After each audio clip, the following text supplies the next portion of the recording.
High spots and cheap pucks. That's right, everybody. It is Silicon Steve Valley, and we got Vladi. Oh, there it is, grooving once again. And what a show today. High spots and cheap pucks. We're going to run down everything going on from the releases to Triple H's reaction to Mickie James going to be headlining Royal Rumble. I'm kidding. But then we talk about AEW Battle of the Belts going up against Impact Wrestling. Vladi. We also have everything going on in professional wrestling. Did I knock your socks off there? How are you feeling in this busy week here on High Spots and Cheap Pops Wrestling? I'm dizzy, and yes, I can confirm you actually did knock my socks off. They're nowhere to be found. So, it has been crazy, as you so beautifully put there, in terms of what's been going on in the world of wrestling. Many things going on in terms of different companies and just crossing forbidden doors we never saw even approachable, and all of a sudden it's happening. So it's sort of nuts right now, all things considered. This is a slightly prohibited door, I think, that Mickie James is doing. Slightly prohibited door. But what if that's a door to the Hall of Fame too? Maybe that's part of it.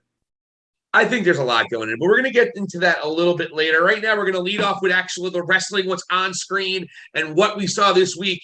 The big news, folks, this happened 8 days ago. Brock Lesnar walks in, supposed to face Roman Reigns, winds up facing the four men who were supposed to fight for the WWE Championship on the Raw side.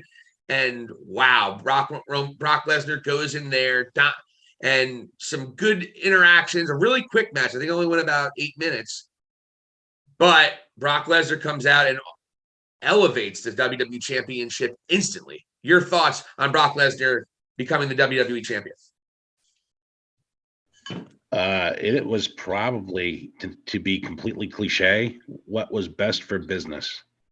And I could say that because I'm somebody who is just DVRing and deleting many of WWE's shows. And I would check in with certain segments, but then just pretty much delete it as quickly as I recorded it, or even, of course, quicker. So seeing the way that this has impacted their product, turning on Raw especially, oh wait, there's a different feel to this. Let me stay along with this, because Brock is just walking out there all badass, looking like a crazed champion lumberjack of some sort from Western Canada, and just owning the place. And it's just a different feel and vibe, and it's almost becoming a thing. He is to throw another cliche and even a T-shirt comment here, he is the actual needle mover here. Yeah. Absolutely. It adds chaos to it, and especially it's a different Brock too. It's it seems like he's embracing the face side of things, and I think it suits him well. I'm enjoying face Brock. He's enjoying it too. I mean, he was taking pictures. He was taking pictures with fans. He wants to cut promos now. I mean, Brock Lesnar, we've always said this on the show, and he gets a lot of heat, particularly because of his schedule and the fact he was booked, and a lot of guys weren't getting what have you. But the fact remains is he's one of the best professional wrestlers that ever lived. You add everything, the presentation and everything. We're so used to him being underneath and with Paul Heyman doing all his talking. We forget Brock can cut a good promo. Brock can be a real likable guy. And it seems like he has more confidence now, I dare say, than he's ever had as a pro wrestler as well. And also, and I commented this and I tweeted this at the time, just Brock Lesnar, when he was introduced after all the other four gentlemen, Seth Rollins, Kevin Owens, Big E, obviously, and Bobby Lashley, just when he was introduced, his stardom and the feel and the energy, everything was just elevated. It seemed like it was literally a man playing with boys, despite the fact Lashley got the spears over him and the hurt lock on him. But other than that, the pure star power, Brock Lesnar is just different. And I think a lot of us who killed him probably should take a couple steps back and say, well, this guy really is as good as advertised and probably deserved everything he's got. Right. No, you're right, man.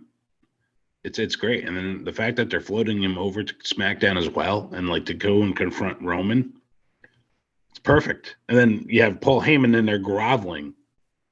Well, that's exactly what happened. Awesome so we had Monday. So Monday night we had the situation where we find out Paul Heyman is now the advocate for Brock Lesnar. Lashley will fight Brock at Royal Rumble after he wins that 4-way match they were supposed to have before Brock. And then, as you mentioned, we go on over to Friday night SmackDown. Brock told them going off air, tell my good buddy Roman, I'll see him Friday night. Out comes the Tribal Chief to open the show, fresh off of COVID. Pat McAfee said COVID got Roman. So Pat McAfee is now putting over Roman as defeating COVID. Anyway, Pat McAfee. Like the vaccine. Yeah, I don't know. Pat McAfee's getting a little goofy for my taste. He's starting to annoy me, frankly. I'm souring on him. He's becoming a caricature of himself. And it's like, can you do it a little more than a cup of coffee? Come on, Pat. Now, oh my God, look what I'm doing. I'm shaking and I'm dancing to Rick Boogs. Woo! Did you see him playing? Loves Roman Reigns. He said a lot of weird things. Anyway. So, Roman comes back the returning champion. Brock Lesnar interrupts him. And take me through your reaction to the groveling that you referred to earlier. Paul Heyman, this battle between these two behemoths. Part of what I loved about this segment, because here it's like Roman's out there cutting his promo, then all of a sudden there's a Brock reference made, cue his music, it hits. Here comes Brock and Heyman to the ring, and Roman's waiting on them. Brock is out there with Heyman, right? And what the first thing it's done is like Heyman's going to go introduce him, and Brock takes it away from him. And that annoyed Heyman. It annoyed him. It did. It really bothered him. You could see it. He sold it. So basically, so you had him like totally like trying to and I felt it was as honest of a reflection of what Heyman's character is. He is absolutely torn between them both, but he's going to go and choose, to me and you, I'd say, is, to speak on your behalf, Roman. And then when Roman actually defended Heyman at the one point where Brock sort of spoke down to Heyman and the crowd sort of reacted, and Roman was like, hey, you don't talk to him like that. I laughed out loud. I got to be honest with you. When he said that, I was like, this is funny. I'm entertained with this. Well, let's evaluate the two relationships that Paul has with these two men. There's love. There's history. There's care for Paul Heyman and Roman. Brock and Paul have pretty much just been business. Brock has treated Paul Heyman like shit the entire time. Yeah. Let's be clear about that. I remember he talked shit on him a couple of years ago. He's like, go get me a steak, medium rare, because he had to make an appearance. Yeah. I forget what it was. But he has clowned Paul Heyman repeatedly over the years, where Roman doesn't. He treats him with some kind of respect. For me, I think it's as obvious as the plain nose on my face. You're going to see Paul Heyman definitively turn on Brock Lesnar, and it'll probably be at WrestleMania. And it's almost too telegraphed. You can see it coming a mile away, but doesn't mean it shouldn't happen. Yeah, man. You were my tribal chief. I was laughing at that whole. I felt for Paul there at that moment. I love you, my tribal chief. I love you, Paul. Thank you for 40 years of service. Then he gives him the Superman punch. So you can see that coming back. Now the question is, do they wait till WrestleMania for Heyman to turn? Or does he turn beforehand and then Lesnar will have that much more of a reason to go after Roman, and then Roman just beats him? It's a great question. I would hope they do it at the big event. I think they might do it. I think they telegraph. Paul Heyman's a genius with this. I think they telegraphed that way too early for them to wait all the way to WrestleMania. With Paul Heyman having his hands in it, he's the driving force in the creative, or at least one of the driving forces in that creative. I don't think Heyman sells it that much. And particularly also, you look at the character arc of Heyman, the promo he cut when he cut that interview with Kayla. He was visibly upset and shaking like a jilted girlfriend. Excuse me. I don't know what to do. You know, it was just the acting here is brilliant. So I think it might happen a little quick earlier than that. But I tell you what, it's exciting. And I'm actually excited to see Brock Lesnar at Roman Reigns, even though the first two were obviously, we know the first one was saved by Seth, but then the second one, all time one of the worst main events ever. All right, let's quickly consider the order of the events going on here. Right, it's Royal Rumble, right, coming up next. Or no, That's it's right. This. Is it the Saudi show? Saudi show is going to happen in February, but they haven't announced it officially yet. So you have like the Saudi show that's lingering out there. Then the Royal Rumble, and then after that we have WrestleMania, right? That should be what we got. Yep. So there might be another. I think there might be another premium event, premium live event. Before out of all those events, how many do you think Brock will wrestle in? Well, definitely the Royal Rumble, as we know. Yeah. Definitely Saudi. Maybe he skips, but look, Brock seems like he's there every week. He's working both shows. Brock has been a full-time player the last month, folks.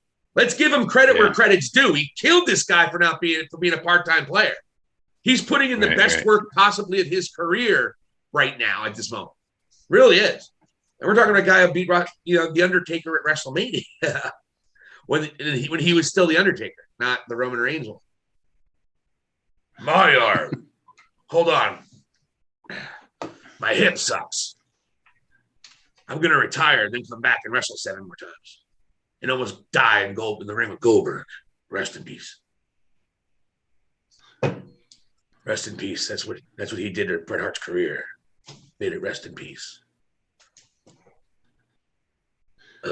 Anyway, so I think Brock is in a situation where I don't think he wrestles. If they have a secondary fast lane or whatever they call that, the one that is state bound in the States, I don't think they just do the Saudi show. I think the Saudi show is their own thing. I do believe they're going to do the Royal Rumble, another premium event, and then a Saudi premium event, and then WrestleMania, because I think WrestleMania is until April.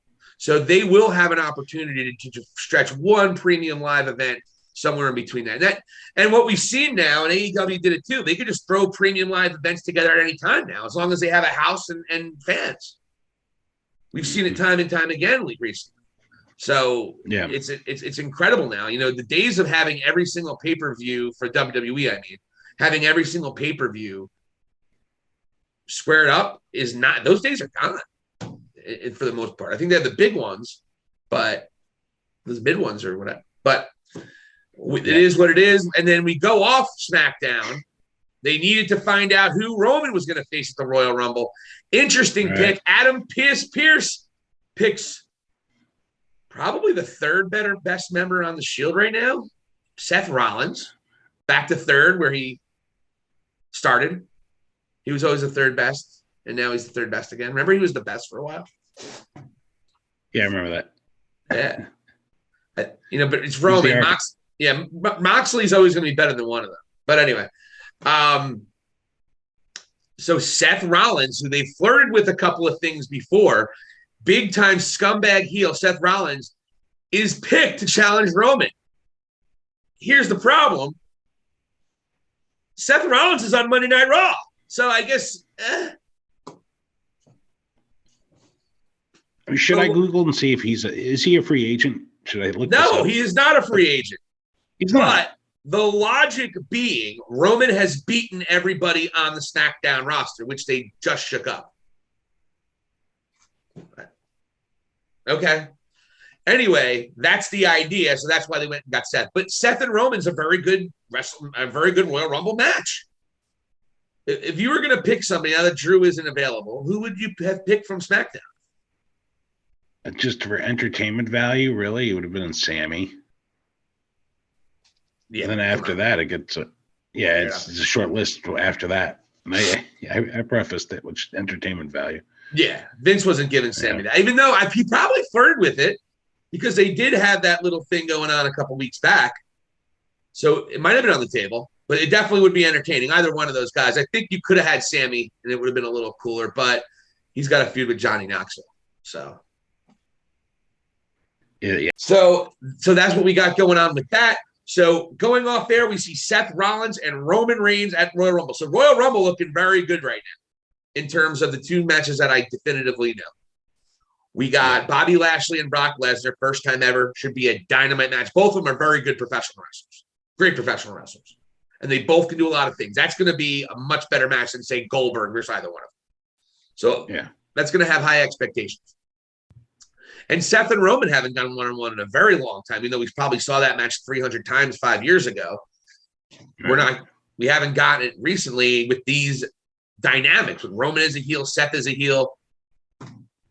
It's incredible. It's like the Joker approaching and trying to take over the local crime boss. Yeah. Yeah. It's like the Joker trying to take out Lex Luthor if they do a crossover. That's good. That's a good example. Hey man, if it comes down to DC Comics villains, man, you know I'm your guy. I get into all of the off-screen news in the next segment. Switch on over to the week in AEW, and it was a very eventful week, but a weird week. And I think a couple of our listeners who have called us homers to AEW might get a little shocked in the next couple of segments.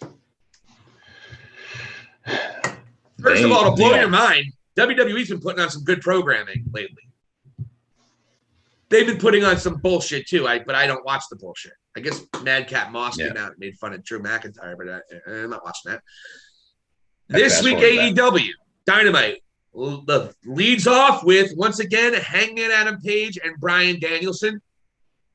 I knew right away out of the gate it was not going an hour because that show was stacked. They had I think 7 different segments that they advertised early in the night. Where the reversal, the last time I noticed, they didn't have many segments planned. Right. So this time I knew they weren't going. They go about 40 minutes. I thought it was a great match. I really did, but was it a little, I don't want to call it a letdown, but was it as impactful as it would have been if they didn't go 60 minutes a couple weeks ago? And if Kenny and Danielson didn't go 60 minutes a few months ago? I think that might be what I'm going with. I don't know if the match had the impact that it could have. As great as it was. You know, I thought about this match because let me just put this in perspective for me here. This match, I understand, like, we flirted with the 60-minute time limit. The judges were like focused on shortly. Like it was a Paul White and who the hell else? Jerry Lynn and Mark Henry, right? Sexo Chocolate. There you go. And he goes, so like, it was a bit of a swerve there. Like it didn't even come down to those guys, even though it was like part of the promos and it just, this match was more of a bloody massacre than the previous one. Yeah. I have never seen more headbutts in a match that didn't involve at least one Samoan. Yeah. I couldn't believe that. That became part of the moveset for both of them.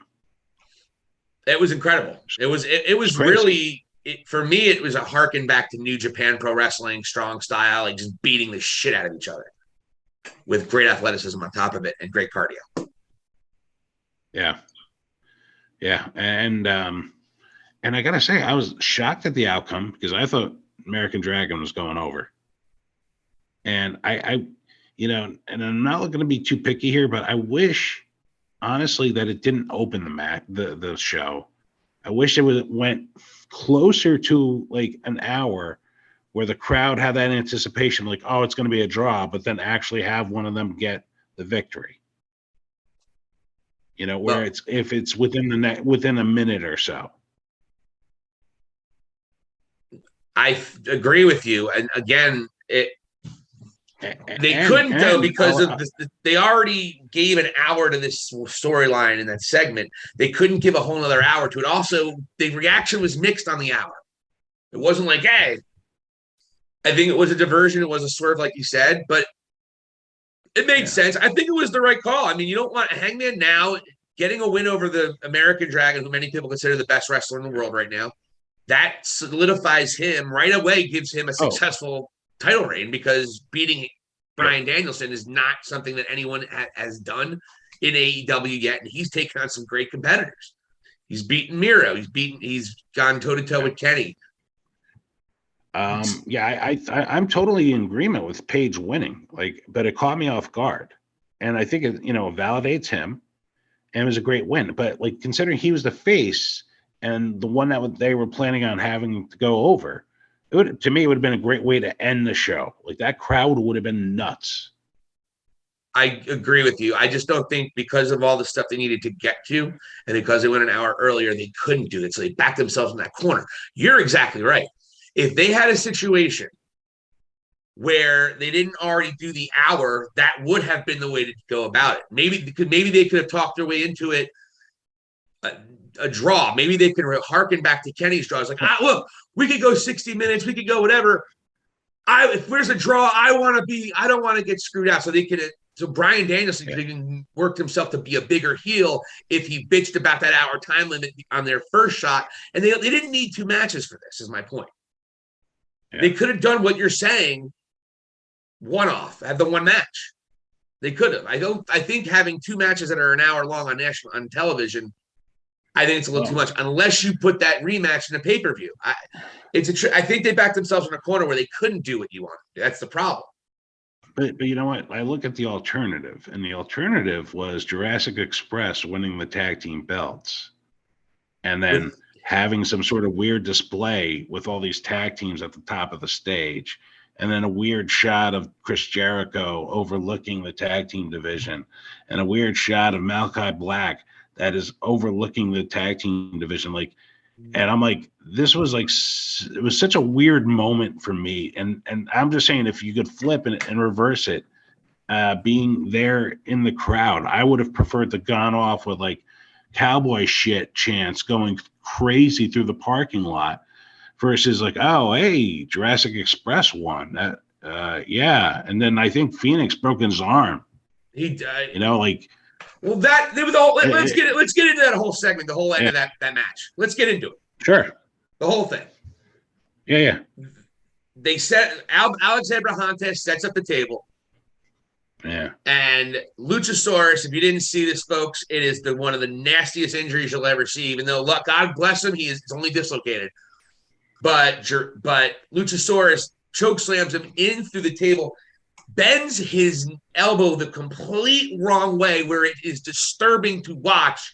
And that happened, and everyone knew it was screwed. He's calling it right away instead of selling the fact just went through a table. My arm. No, fuck the bump. My arm is destroyed. And Penta and everything got weird. And then the lights went out. And you're thinking something big is going to happen. You have all these possible people on the horizon. And the lights go out. And they come back, and then they just finish the match in an awkward, stupid way. The crowd kind of popped, but they didn't know what was going on. They were confused. And they had every right to be confused. I was confused. The match was over. I'm I'm personally worried about arguably my favorite luchador ever in Rey Fenix. I'm literally worried about it. Yeah. And then they end the match, and I don't like Jurassic Express, but I am 100% with you. I'd much rather go off the air with Hangman Adam Page, but I think because like I said before, I think they just backed themselves into a corner where they couldn't, because of everything they had to do on the show. They wanted the hour to be a possibility, and they started at 9:00. Okay, maybe it's a possibility, and then it's a weird position that they put themselves in because of the way they booked it. And I agree with you. It would have been much better. Much better. Yeah, I would have loved it if they started at right around 9:00, where it was they were going to go off and they could manage the celebration afterward and go off on that. And that would have, and you know what, by the way, that's your first TBS show. What a better way to start that off. But hey, what did we get? Hey, here's Jericho overlooking the tag team. Then the production. They put a shot on Jericho. Jericho has nothing to do with this. He's like, oh shit, I'm on TV.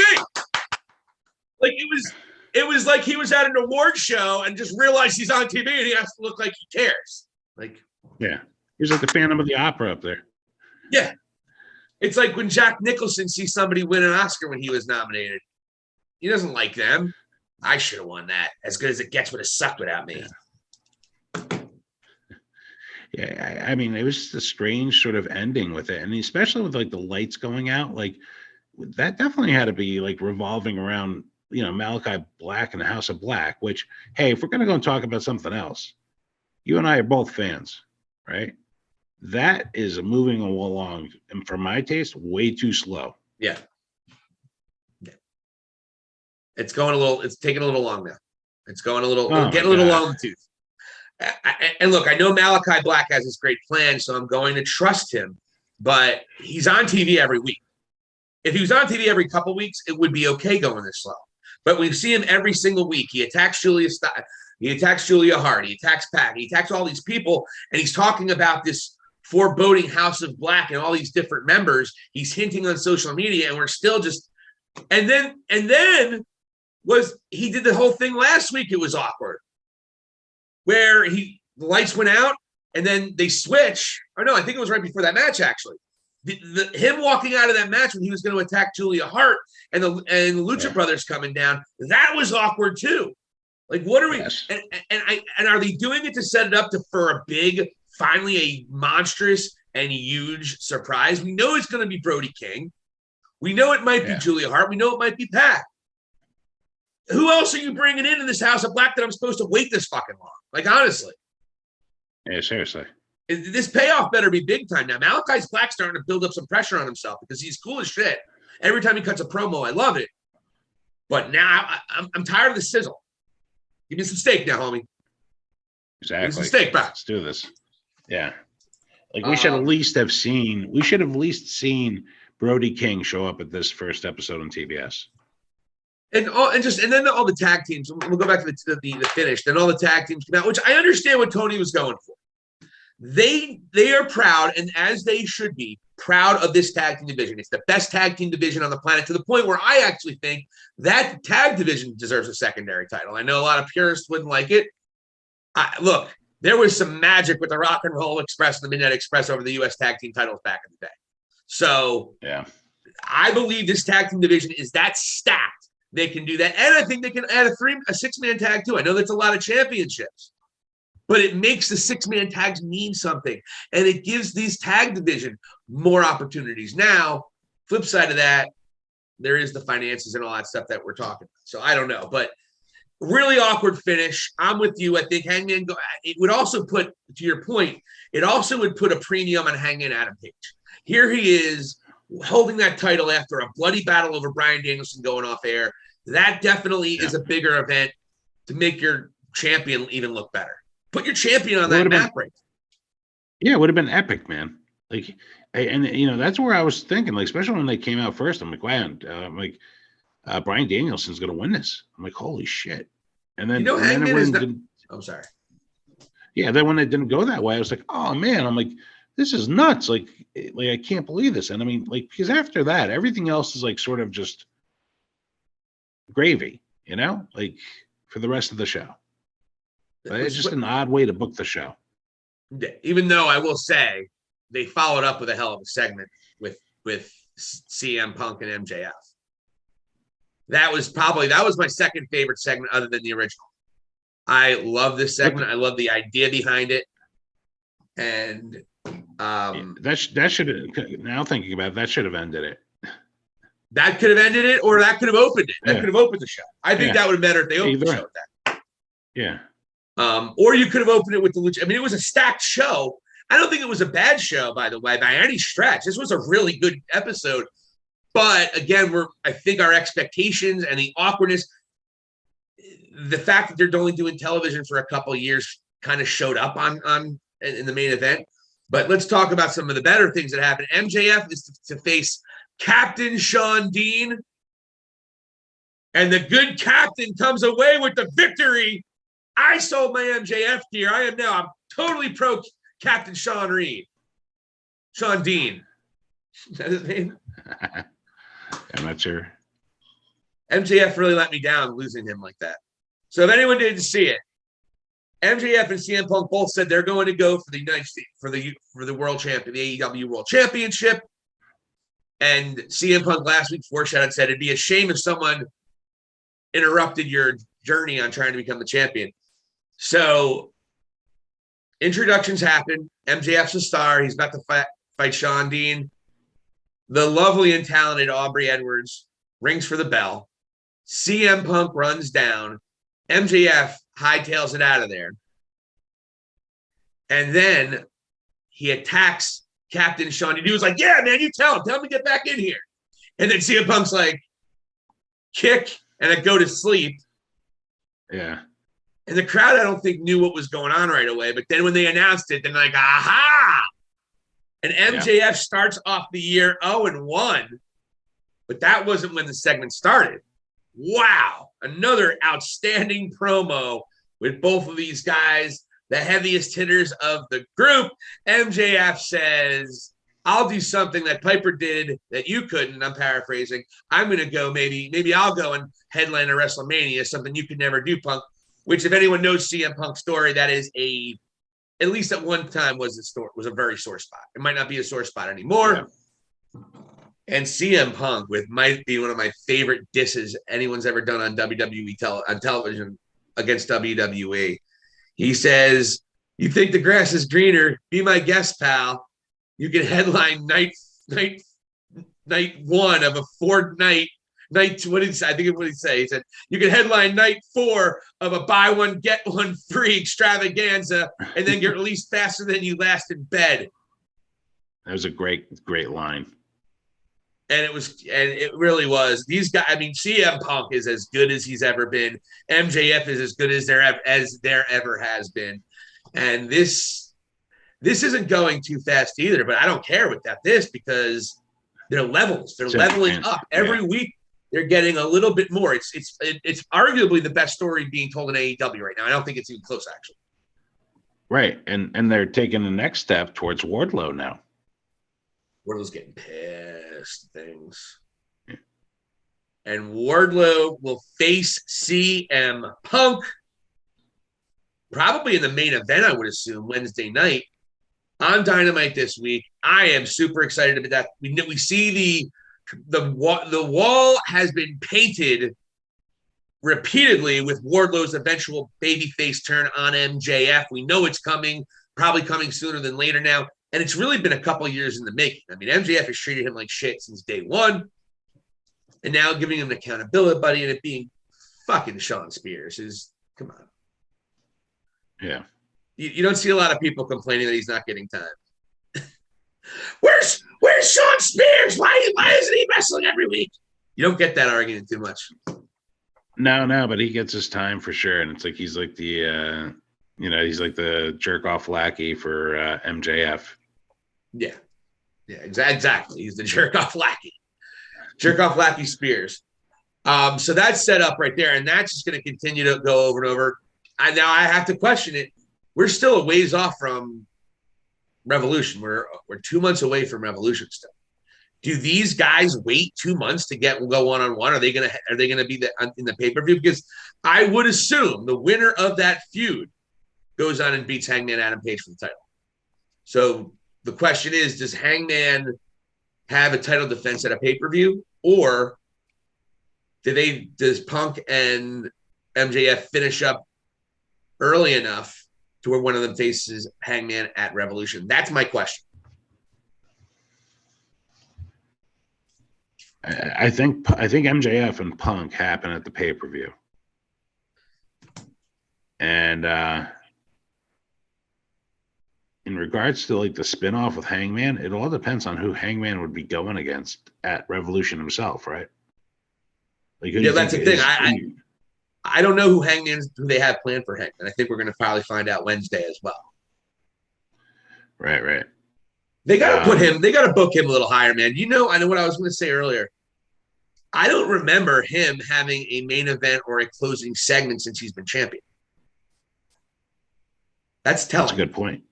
Yeah. It's almost like he's an afterthought right now, even though he's the world champion. Even when they had the episode in Virginia where it was like Cowboy Night. He opened it. Yeah, he opened it. Yeah, but okay, he didn't end anything with it. All right. No, he he wasn't didn't. at the end. I think. Okay. Well, no. You know what? There was a segment. I think there was one segment. Bryan Danielson beat John Silver at the end of the night in the main event for Dynamite. So I'm wrong, but he wasn't a big part of it. Bryan Danielson was the guy doing all the work in the ring. Yeah. And Hangman, his 3 matches have not. He's been on 3 matches. All 3 have not been in the final spot, even though the 2 of them were for the title. And I just don't love. I mean, that's why I'm kind of glad that he's going to get an opportunity to continue and maybe solidify his title reign a little bit. So I think it was a good job at him winning. And also now Bryan Danielson comes back a little bit hungrier. And again, I think Bryan Danielson's not a heel. I think he's going to. It depends on who he's feuding with, what side of the aisle he's on. So, one of those guys. But, all right. But yeah, I would like to see Hangman look a little bit stronger moving forward. Give him a couple of title defenses, make him look good. So far, he's probably. I mean, what is he 1-0-1 in his title? He's had the title for almost 2 months now. So we got to get Hangman some in-ring time. Maybe he's working on an injury. I don't know, but. He just has not been putting the work in the ring. Just as simple. They haven't been putting him in that position. Yeah. So maybe they want him getting injured. What's up? Maybe they're avoiding him getting injured. I mean, you can't. Yeah, but I mean, he should be at least in more. I don't know. I don't want to be too critical. I just don't think he's had a great title run real quick, and he's been there for 2 months. So give me some more Hangman. Give me some more cowboy shit. Let's get the ball rolling here so we can call him one of the great heavyweight champions ever. You don't want him to be an afterthought or a guy who didn't make it. You want him to be a main eventer moving forward. And I am a little concerned that the way he's being booked thus far, once he loses that title, it's going to take a long, long, long time before he's a main eventer again. We got to keep him off the bottle too. Exactly. I think that win will help. That win will definitely help. We go on over to, and there are a couple other tidbits on Dynamite.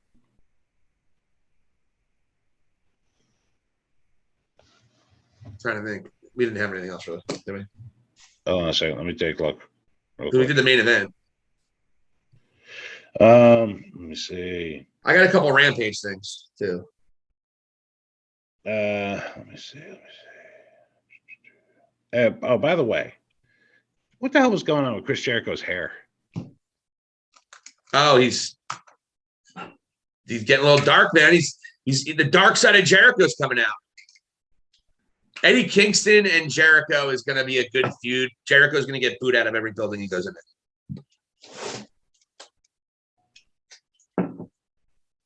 So yeah, is what it is. They're definitely going Kingston Jericho here, right? Which is a great feud. Let them have that feud. However, look, Jericho, he's a mid-carder now. I think we can all agree on that. He's doing his job. He's going to get younger guys over. He'll have a great program with Eddie Kingston, but right. I don't know. Jericho's whatever. Even though Jericho did not do that, but Jericho actually did a pretty good job on commentary on Rampage. I will say that. Switching over to Rampage. Real quick, before you go there. Oh. You didn't mention one thing, actually. Maybe I missed it. Jade Cargill. Oh, my God. How do we not talk about Jade Cargill? Jesus Christ. And then we go on. The first TBS champion is crowned. That bitch, Jade Cargill. And what I thought was a pretty good match. She did look a little awkward with the finish. With her finisher, looked like she was trying to do it from the top rope and then realized maybe that wasn't a good idea. I don't want to kill this bitch. But she gets her from the second turnbuckle. She wins. Great shot. I don't know if you saw it on the internet, her holding up the title, holding her daughter as she walked off the stage. Really great shot. And I guess she's more black. She's more black than Nyla Rose, I guess. So Big Swole's probably happy. Oh, wow. Look, no. There is a distinct reason I said that. Swole was very careful with her words when she mentioned. She said her daughter doesn't see anybody that looks like her. She didn't mention Nyla, but Nyla is African American. We know what she meant by that. that Jade Cargill represents the Black community more to big swoles like it. Versus Nyla Rose. Yeah. I'm not going to presume as to why. I'm just saying she specifically said no, they haven't had any champions that quote look like her daughter. That's what she said. Okay. That's a quote. Nobody looks like me is what the quote was. Her daughter said to her. So Nyla Rose, I don't know. I'm probably going to edit that out because that's probably a little whatever, but and by the way, I'm not inferring what she meant by that. Yeah, I get what you're saying. I'm like trying to digest it. It's like, oh, she went there, huh? And it's funny, you actually appreciated Jade Cargill like holding your daughter and getting filmed that way. What do you mean by that? Yeah, I think it's a beautiful picture of a strong ass Black woman holding up one of the most prestigious titles in the company. And yeah, wow, you didn't like that? You didn't think it was cool? Yeah, I don't like the fact that they're humanizing the heel. I was like, why do they got to bring her daughter into it? Like, she's supposed to be like the heel in this moment. Oh yeah, I mean they didn't show that on camera. It was a picture taken off when they were off air. I think moments like that are okay. You know what I mean? You can show the real side of that. I think if you showed it right on camera and you're crying, they did show her daughter a couple times though. Yeah, but they kept Jade looking like that bitch the entire time. I'm not gonna kill him. I'm not gonna kill him for that. That's okay. No, I'm not saying to kill it. It's funny how the way you looked at it versus I looked at it. It was just my initial reaction to it. That's all. Yeah, I got you. It was a nice moment, especially after everything that was going on. And I think it was really an awesome spot. Good job for Ruby Soho putting her over. Ruby Soho did a good job carrying that match for Ruby. You know, and I know we killed Ruby Soho on it. Look at that face. The match wasn't bad, and Jade Cargill's green as the day is long. So Ruby Soho did her job. I got it. They played her entrance music. Which is all she needs. Ruby Soho. I don't like facials. I don't think her entrance is that good. Yeah, she does those facials. That song. Every time she gets a close 3, it's like she can't believe it. Like, are you really surprised, girl? You really that surprised? That was a shitty move. No.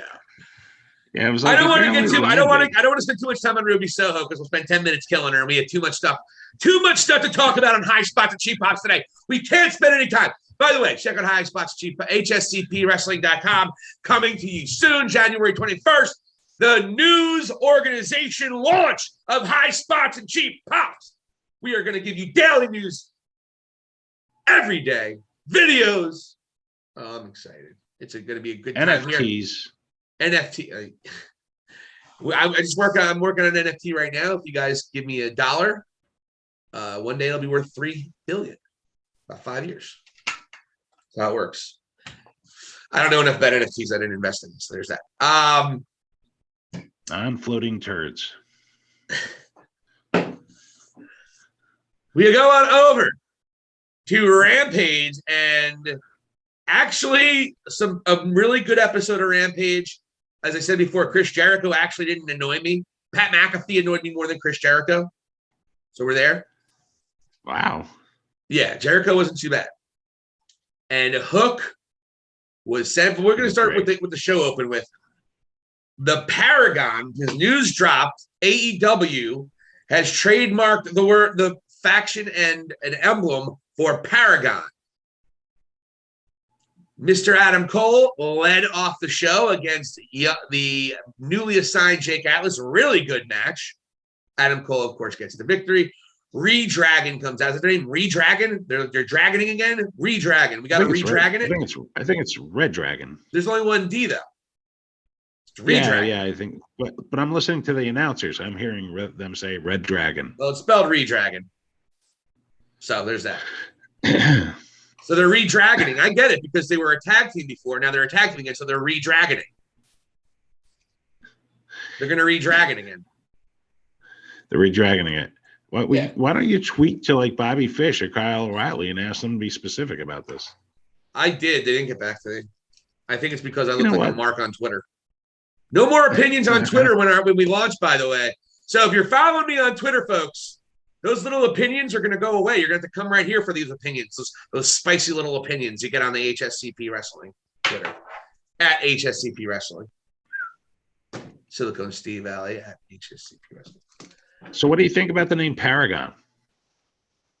Well, Paragon, I think, is good. It's a paragon. But we know a good friend, Chris Jericho, was the paragon of virtue back in 1997 when he took Rey Mysterio's knee and Juventude's mask. He was our paragon of virtue. So you know Chris Jericho is going to want to have a feud with Paragon and Red Dragon and Adam Cole. We know that's going to happen. But it looks like that's going to be a faction, which tells me that Adam Cole is going to turn on the Young Bucks. What do you think? Yeah, definitely. Yeah, because they're not. It's not Red Dragon / Paragon. It's Red Dragon is a member of Paragon. That's right. But does it sound too much like the Pinnacle? Paragon versus Pinnacle. Pinnacle versus Paragon. The alliteration and P's are running wild, brother. Like Hulk Hogan, brother. If you have a pee fetish, you're going to want to come to this pay-per-view. By the way, foot pictures send you at HS. I knew that was coming up. You got to throw in the foot fetish if we're going to go into perversions. So it's going to be the Paragon. Kyle O'Reilly's mentioned it a few times. They seem like they came out and congratulated Adam after the win. Best Friends came out and they ran him out. And they're going to continue that feud with Best Friends, I think, is a side part, a little side feud with the real storyline, which is obviously happening with the members of the Elite. And who knows when Kenny's coming back, and which we can get into Kenny in a little. Let me ask you something about Adam Cole.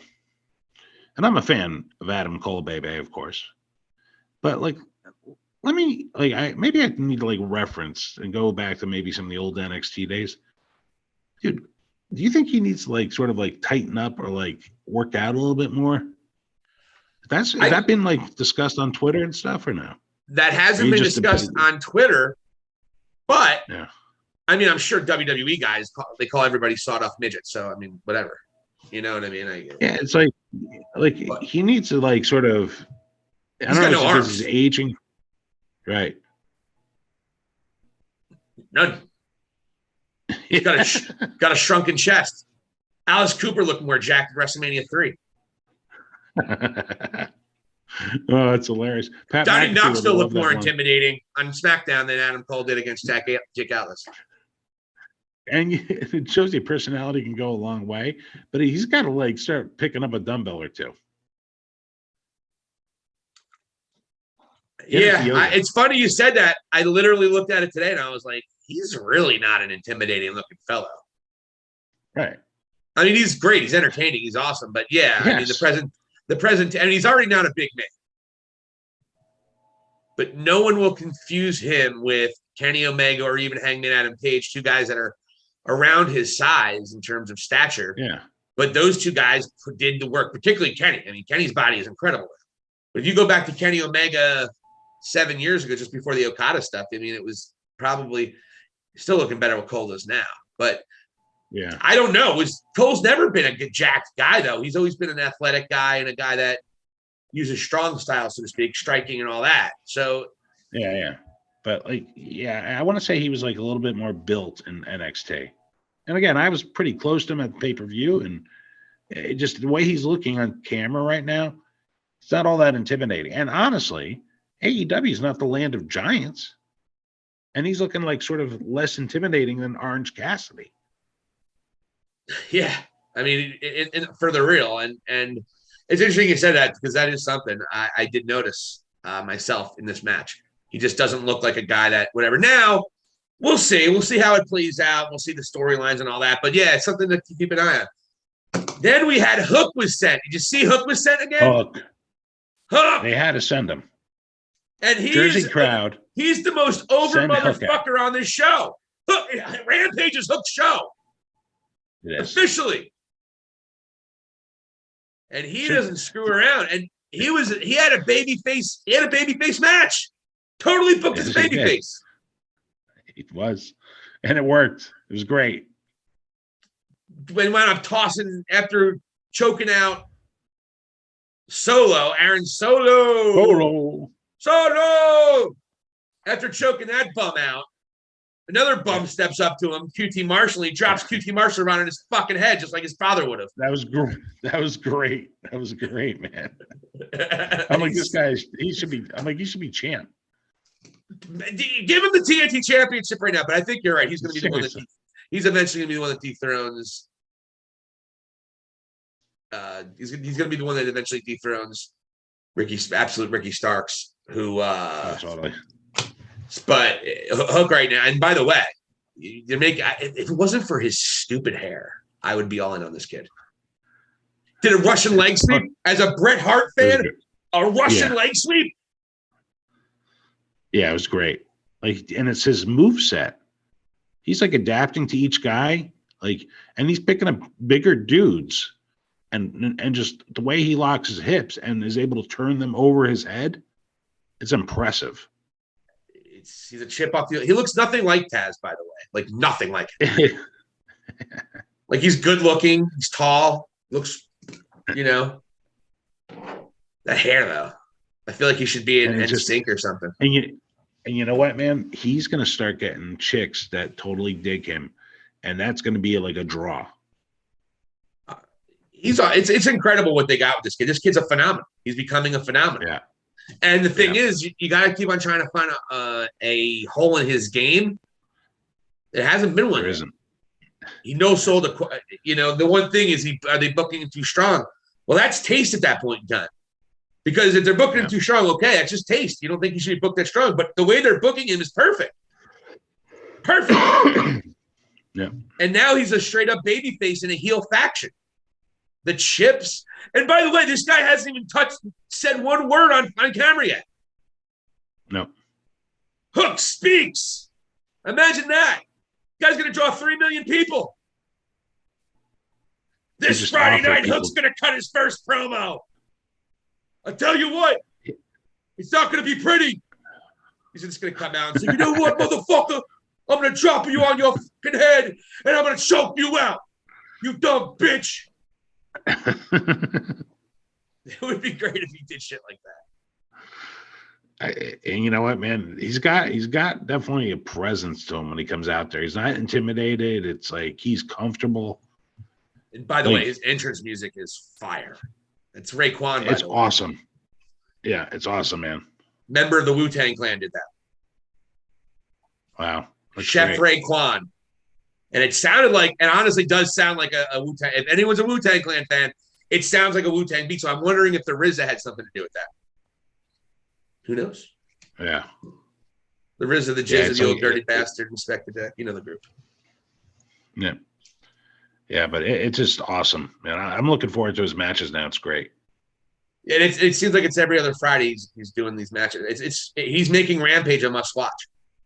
Then we go over to the main event. DMD beats Rio. Pretty good match. DMD's getting a little stale. Her and Jamie Hadel, they squashed their beef. They hugged at the end of the night. And just a quick way to segue into Kenny Omega, as many people said, shows violence on Twitter this morning, or yesterday, I should say. Kenny Omega tweeted about the main event, and he's one of the main bookers in the women's division. At least at one point in time he was, specifically early on. Obviously also big connection to Rio. And he says, hey guys, just want you to know, a great main event coming out. Just wanted you to, and the internet, WWE fans particularly, just went after Rio unmercilessly, saying just some really awful things about her and saying how much Sasha Banks and Becky Lynch is better. It's like, okay, dude. So Kenny, he took to a couple people, and I'm glad he did. A couple people had deleted their tweets. He called somebody out saying, if you look at yourself, you'll probably get your ass kicked by Rio. Look at you. To a fan. And then he said, I just wanted to tweet something nice about something I'm passionate about. And then people just attack other people on my page talking about how much their favorite wrestler is a lot better than this guy. It's like, that's where we are. And that's why a lot of these people who are good human beings and good wrestlers, they don't go on Twitter because it's just toxic and bullshit because everyone needs to just be mean. Like, what the I get not liking Rio. We've killed Rio on here, but we do it in a respectful way. Yeah. And that's our job too. We're not just assholes tweeting on the internet. And just Kenny, I'm glad to see Kenny, who's a really good person, but he's not a pussy by any stretch of the imagination. I'm glad when I see a couple people taken out like that with the celebrity. It's a little bit different than when you're taken out with bannering with some other jerk. So just toxicity in the IWC. Your opinion. You see it too. You're on our Facebook often. You see it. What's your opinion on the internet wrestling community and just the reaction and just the negative comments at all times, showing no respect? No one has a wrong opinion is basically what it is. And they're just like, there's no humility there. Whoever you interact with sort of is so passionate of what they believe and what they believe they know. And also like some dude that was like interacting with me a little bit this week on a comment on a message board was, he was claiming to know like Brian Cage because somebody asked a question, out of AEW, who should go to WWE? And I just wrote Brian Cage. Next thing you know, this guy is like interacting with me. And it was just like, I'm being polite, but then it's like, oh, I know him. This is like inside stuff. And I'm like, oh God, like why? Like, I have no idea who you are. I'm not going to go. I don't have the time for this. It's just nuts. Just like, cool. Just leave. Like, I'm not looking to get in the trenches with you and debate you now. He probably just read some tweets. I don't know. He said this. And he tweeted a picture of Ricky Starks and a fan saying he was The Rock. It's just stupid. It just be nicer, folks. And by the way, us good wrestling fans, don't pay the attention to these, like WWE Gareth. He said something about how, I don't know, just some really terrible things. People just say terrible things and then they retweet them. Stop retweeting them. That's what these assholes want. They want the attention. That's what the internet is. How can I get the most attention? Well, if I'm the biggest, meanest asshole, that's how I do it. I know because I was the biggest, meanest asshole back in the day. But the thing was, I did it to people's faces, and I got the threat of getting my ass kicked if I ever stepped over a line. That's the difference. Anyone who's doing this over the internet, you're a bitch. You're a punk-ass bitch who probably doesn't get the love from your family and definitely probably doesn't kiss many girls, at least girls that you respect. So there we go.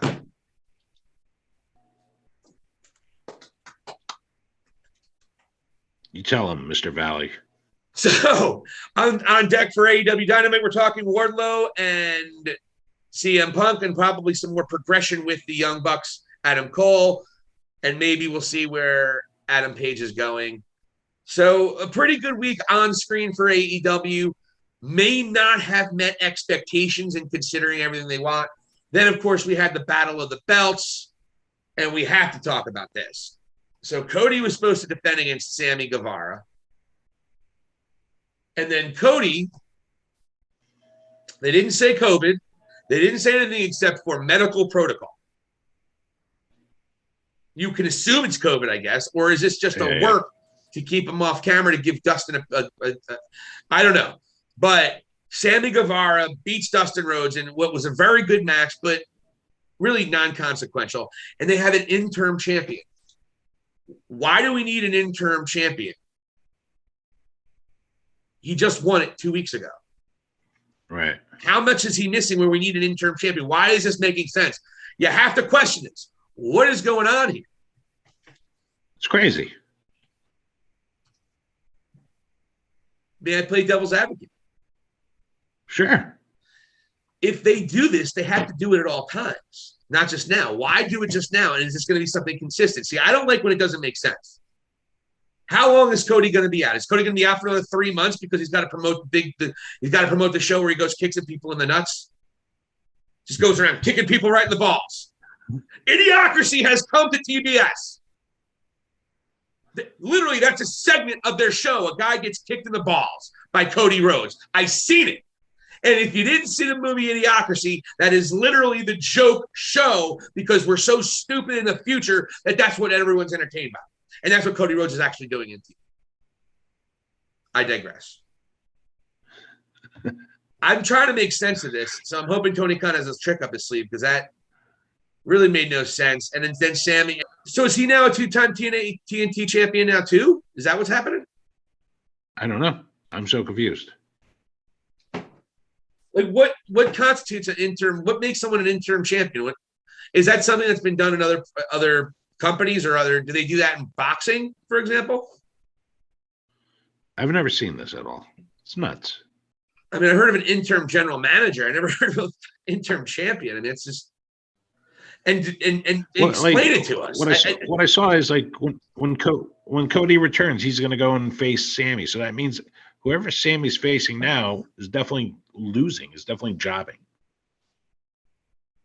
I think Cody they're reunifying. Yeah, definitely. It's like he didn't miss. It's like he got all Sammy's wins. I just don't understand this. I just still do not understand what they're going to do here. Because it's not like he's gone for a long time. And we've seen champions not wrestle for a while. I mean, fuck, Hangman's only wrestled twice for his championship since early November or mid-November. So how can we have it? When's the last time you saw an Intercontinental title match on TV? I don't know. It's just it's very frustrating to me because I don't know where they're going, and it doesn't make sense. Make it make sense, guys. And if we're going to kill WWE for the litany of stupidity, just like Sonya Deville in the middle of the match, it doesn't count. We're changing the rules, willy-nilly. We got to be here. We got to do it with AEW too. This doesn't make sense, Tony. And then on top of that, you have the issue with Big Swole earlier in the week and tweet he stood by because you didn't delete it. And whether you agree with it or not, I'm not saying it. He got into a shitstorm about that tweet. And then you have a lot of people saying, and I'm going to bring this up now, Battle of the Belts was not even it wasn't even scheduled 3 or 4 weeks ago. And Battle of the Belts happened to be against Impact Championship's Wrestling's major pay-per-view. And we're going to get into that, everything else that's happening off camera when we come back from this break. But a lot on the bone here to talk about everything going on off the WWE. We have releases. We have Triple H's opinions and what's going on with him on NXT. We got Mickey, everything. We have so much to talk about. Mickie James going to be wrestling on Royal Rumble. We're going to get into all that stuff when we come back. But wow, what a week of professional wrestling we have for you folks. This is Silicon Steve Valley. Vladi Dottie on the other side. We'll be right back.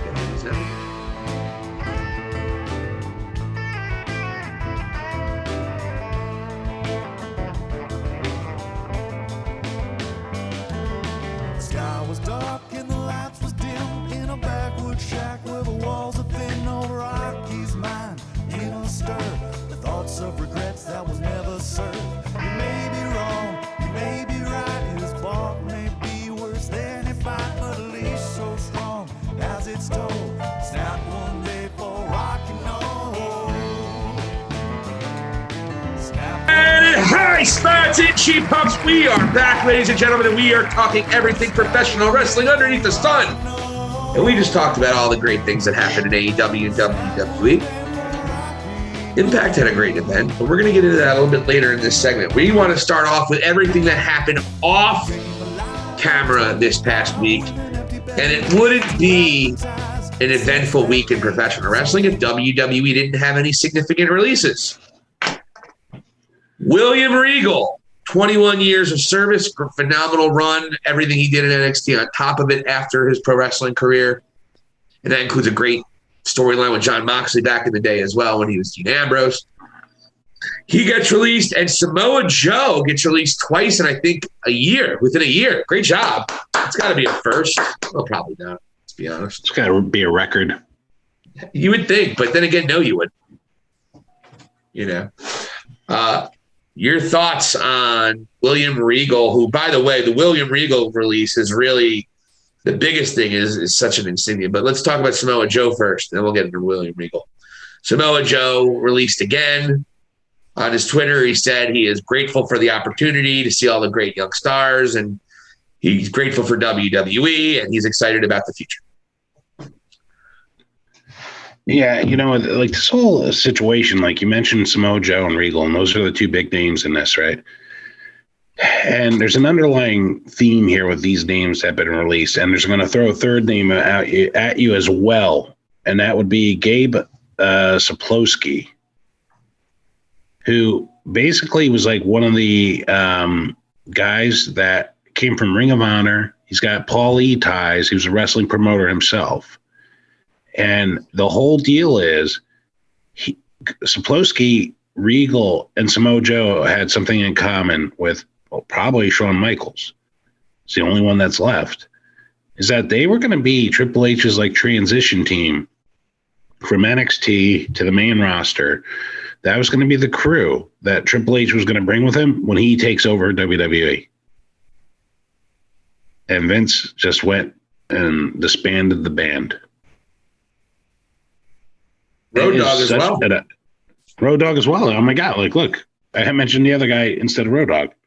So it's like they have really just gone. And to me, this reeks of Vince selling WWE, which that was actually discussed by Freddie Prinze Jr. once again this week. He had some sort of connection to somebody at Fox, and it was basically mentioned that during the negotiations for SmackDown, what was going on there is WWE was asking Fox to buy them out. And the price was too high, and Fox settled and walked away with SmackDown. Interesting, because don't forget, the bread is buttered really well on the NBC side of things. The Rock has been rumored to be part of a conglomerate that will buy WWE. I'm not sure where it's going, but we know Vince McMahon is not going to be in charge of this company. And this company, look, the pathway is very dark ahead of time. But you're right; these releases all signify, particularly William Regal, Road Dogg, and Sapolsky. And Gabe Sapolsky, actually, he was a guy who does have talk with Paulie, because he was the one who actually let Smart and Paulie up enough about CM Punk back in the day, if I remember correctly. He was a protege of Mr. Paul Heyman. So it's I didn't know he was released either. So that's him, Road Dogg, and Regal. I mean, those are the guys, and they're gone now. And Triple H now, we heard, and it was over by Wade Keller. Is that his name? Pro Wrestling Torch. Keller. Wade Keller. He said he talked to people in the know in WWE and said that Triple H didn't say anything. Got a reaction from Triple H. And he's just bummed out. Nothing was crazy that was said, and that's not Triple H's vibe. He doesn't go out and talk out of class, but he's really dejected. And no shit. And now everything he has built, everything he spent years building was destroyed within weeks. Destroyed. Gone. Yeah. And the last remnants of whatever the hell is left was kicked down by Braun Breaker last week when he won the new. Is the belt tie-dye now, or are they still going with the same belt? Is it the same belt, or is it belt tie-dye? No, same. It's a different belt, I think, but it's not tie-dye. Did you see his entrance? Yeah, he kicked over the gold NXT logo. Yeah. And that's just a kick in the balls. That's a kick in the balls to any loyal fan you had for that brand. Yeah. They're done. They are fucking done, that company, that show. Yeah, it is. Yeah. It's over.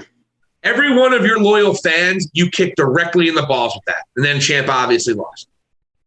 Yeah. And it was a nice moment having Rick Steiner come out. It was a nice little moment having Rick Steiner come out. Look great. And Braun Breaker, you like him. I haven't seen enough of him. I hate his name. No. Don't mention that I like him. It's not that. Here's my take on this guy. Okay. He's perfect. He's perfect for what Vince wants on the main roster. And that's not me saying I like him. He is definitely what Vince is looking for, and it's so odd the way they present him. That I noticed during this match, right? Keep in mind, I have a good respect for Ciampa, incredible wrestler. You love Ciampa. Won me over big time, man. And that was the absolute end of an era where I'm watching this Braun Breaker match, which I'd rather call him Rex Steiner. How was the match, by the way? Was the match good? Yeah, it was decent. It was good. It was like not one of the Ciampa's like greatest matches ever, but you know what? It was well done. The passing of the torch happened, and let me tell you this is what annoys me about WWE and NXT 2.0, whatever you want to call them. As Breaker is going through his moveset, all you're seeing is his dad's and his uncle's moves, rightfully so, right? And the only thing that they really gave the Steiners credit for, they were like, the Frankensteiner, of course, they announced they did touch, that's what they called it. There was a second off the second turnbuckle. There's like a bulldog move that Rick used to do that Braun does, right? So he hits like a midair like bulldog, right? Yeah, I think it's called it a super bulldog. I don't think it was a Steiner dog or anything. Yeah, but then here's where it gets better. How did Braun Breaker win the title? They refused to say the Steiner recliner. What? Yeah, Braun Breaker winning it, and they're like, he's in the recliner. I'm like, oh my God, why are they so like afraid to embrace his name, his lineage? And it's just like, but yet have him do all the moves and have him win his first title using his uncle's move. So stupid. Well, that's because Rick Steiner didn't have a good finisher ever. That's why. Even so, but that's fine. Like, call it the Steiner, make it Rex Steiner's finisher. Have him take it away from Scott.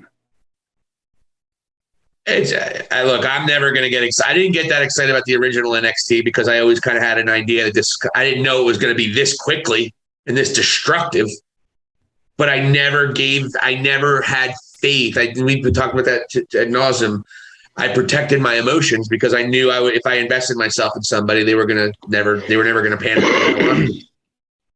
Yeah.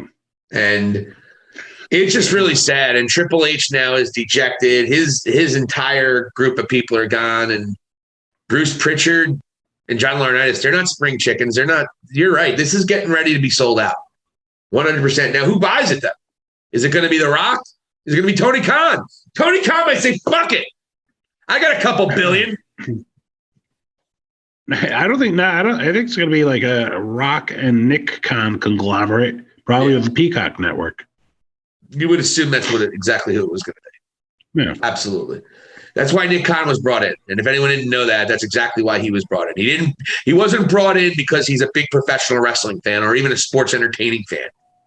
He likes money. And he doesn't know shit about wrestling. He doesn't care about it. He doesn't care about the product. He just cares about making money. I don't like Nick Khan in terms of who he is and what he's done so far. He's made the company a lot of money and saved the company a lot of money. He didn't make any money. He saved money. Right.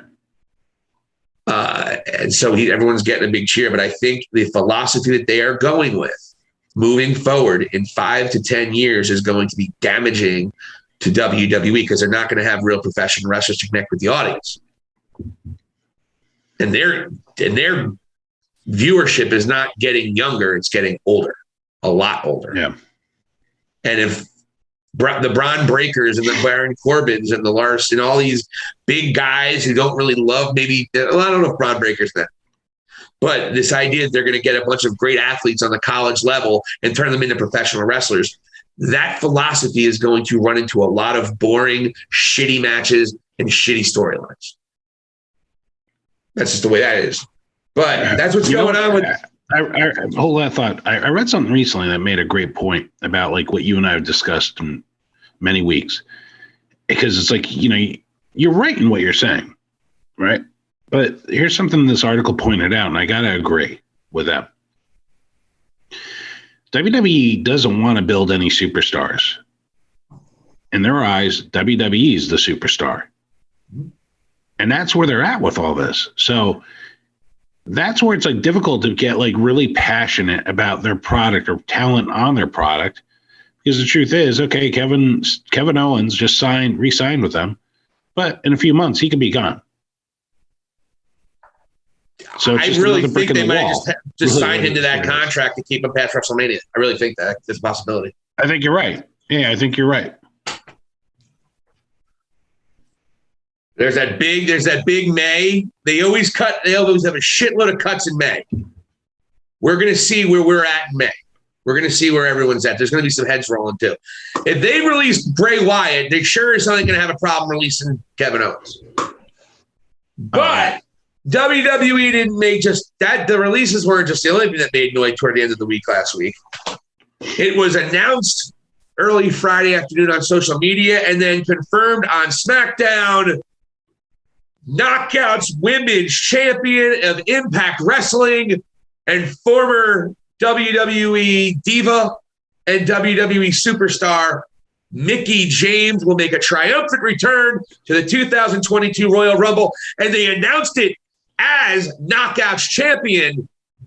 And then the Forbidden Door that the WWE heard so much about, they are now part of the Forbidden Door. And the Knockouts Women's Champion is going to be showcased in the Royal Rumble. And the internet went fucking berserk as if we were seeing Okada versus Omega or something, or Okada versus Bryan Danielson. It's going to be a woman who, by the way, you didn't think was good enough to be on your roster not too long ago. And I'm not going to go into the garbage bag thing because the person who was responsible for that was fired. So I'm not going to put that on WWE. They fired the person that did that. But she wasn't good enough to be on your show 8 months ago. Why is she good enough now? We know why. Because you want to make a splash and you want to help TNA. And TNA, I'm sorry, I apologize, Impact Wrestling. Impact Wrestling is perfectly okay. They saw what Kenny Omega did to their numbers. We saw what Kenny Omega did. Their numbers have dropped off almost 70% in terms of pay-per-view, from pay-per-view to the next, since Kenny Omega's not been.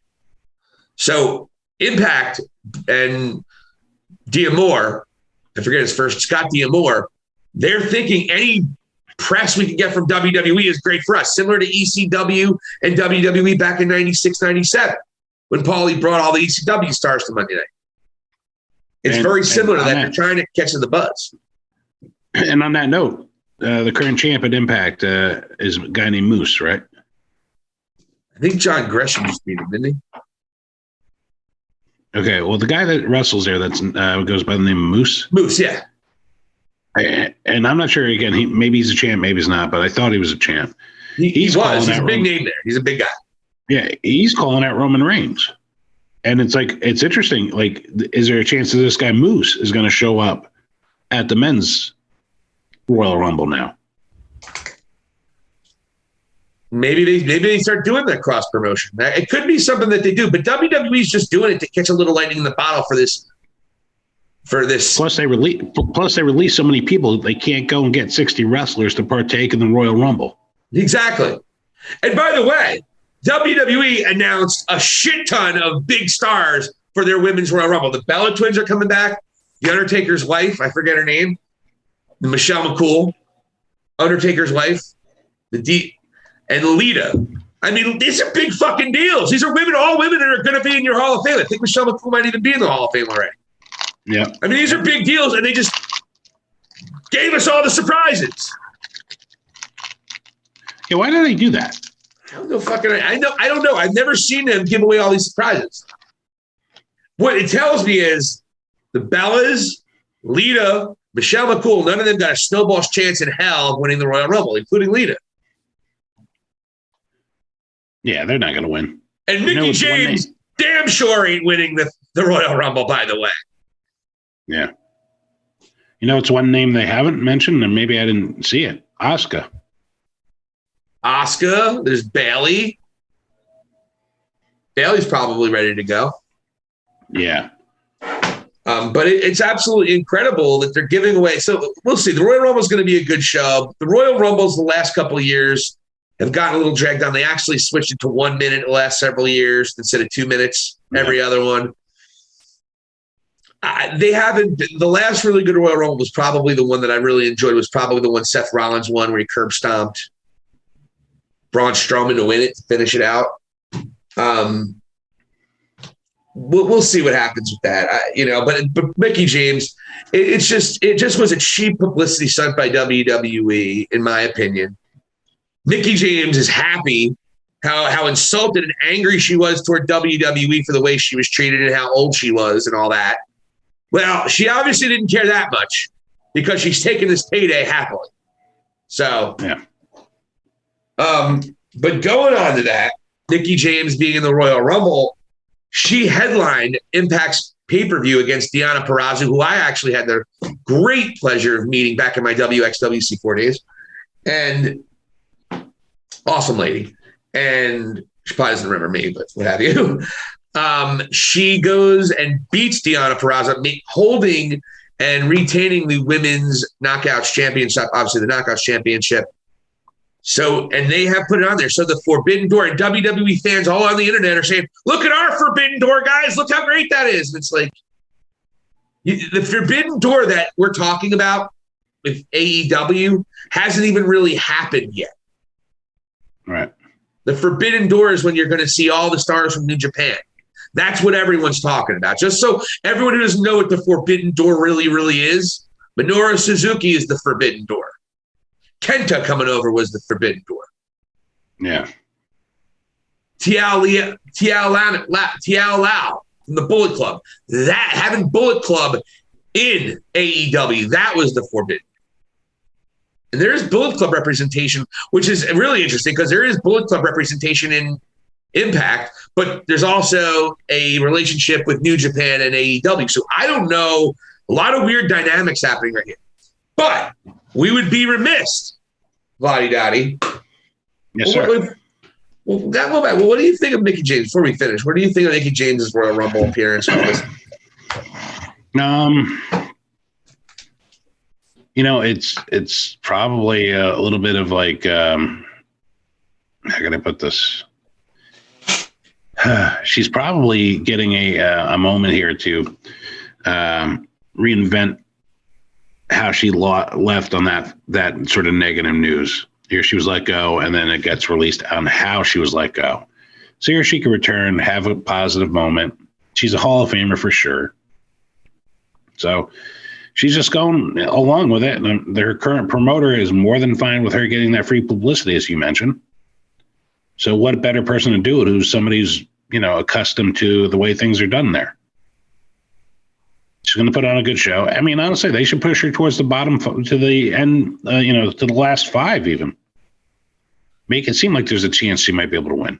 I wouldn't mind 5. I don't think she's, depending on when she comes in, I don't know if she's going to last till that the nitty gritty, as Gorilla Monsoon used to call it. We're getting down to the nitty gritty.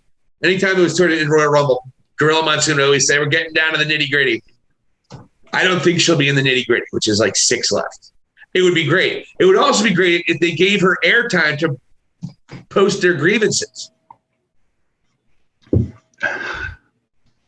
But who knows? I don't know if WWE is going to let her do that. And I don't. Vince, you didn't give us health insurance. Cut the mic.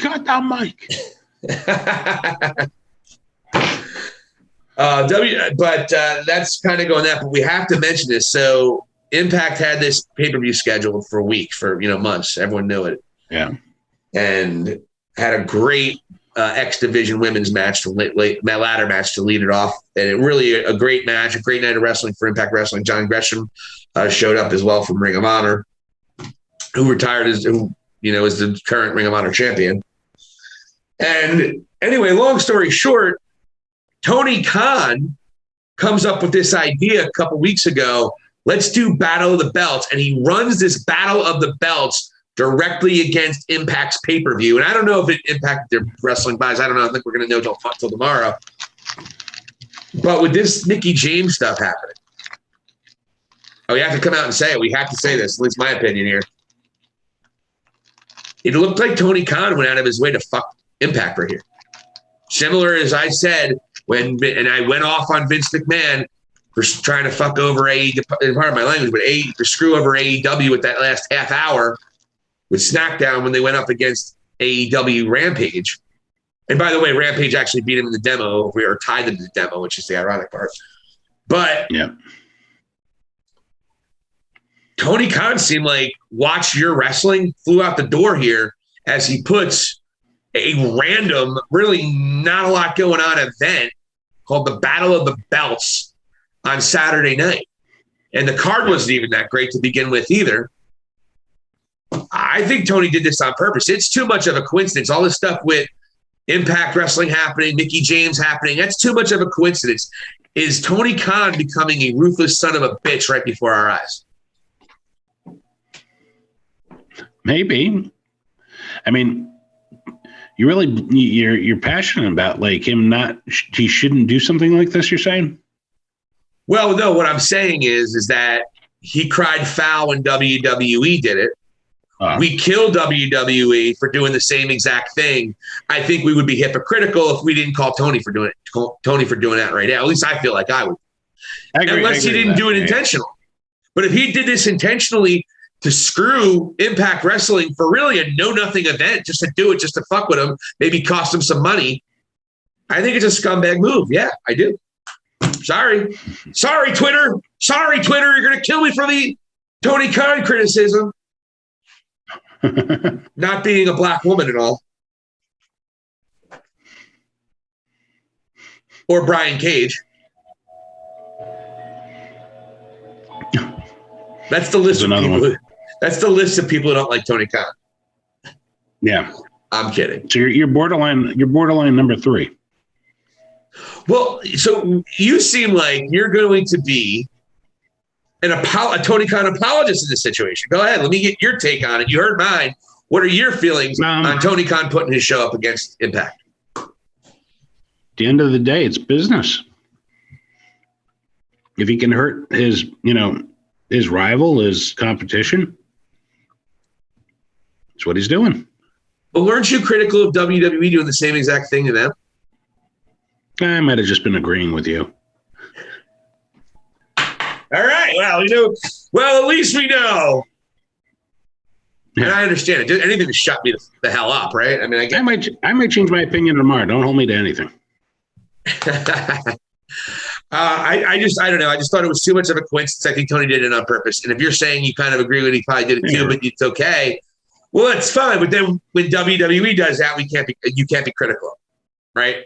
And that's just not just you. I don't mean you specifically, but anyone in general. If you're an AEW homer and you're a guy who killed WWE, which I did, I was angry. This is like whatever. Kind of. I don't really care that much. You were salty. I was real salty. Real salty, and one of my most impassioned speeches about probably ever. I think I did a moment in a valley, basically saying Vince tried to F him in the A, in which he did try and he backfired.